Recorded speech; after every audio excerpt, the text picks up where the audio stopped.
જો તમને હોસ્પિટલમાં સારવાર માટે લઈ જવામાં આવે અને તમને ખબર પડે કે જે સેલાઈન તમારા શરીરમાં ચડાવવામાં આવી રહી છે તે એક્સપાયર થઈ ચૂકી હતી તો શું થશે?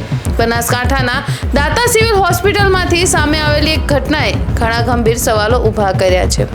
આખરે શું થયું હતું? ચાલો જાણીએ સમગ્ર વિસ્તારથી. બનાસકાંઠાના અંબાજી નજીક આવેલી દાતા સિવિલ હોસ્પિટલમાં સારવાર દરમિયાન એક મહિલા દર્દીને એક્સપાયરી તારીખ પૂરી થઈ ગયેલી આઈવી સેલાઈન બોટલ ચડાવવાનો આરોપ સામે આવ્યો છે. ઘટના બાદ મહિલાના શરીરે સોજા આવી ગયા હોવાનું પરિવારજનોએ જણાવ્યું છે. પરિવારનો આક્ષેપ છે કે રવિવાર ખાનગી હોસ્પિટલ બંધ હોવાથી તેઓ મહિલાને દાતા સિવિલ હોસ્પિટલમાં લઈ ગયા હતા.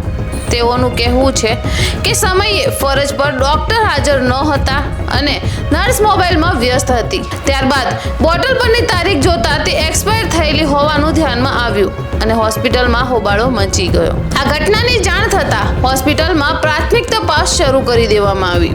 મીડિયા રિપોર્ટ અનુસાર તેમણે જણાવ્યું કે સ્ટોકમાં ભૂલથી એક એક્સપાયર થયેલી બોટલ રહી ગઈ હતી અને પ્રાથમિક તપાસમાં આ માનવીય ભૂલ હોવાનું સામે આવ્યું છે.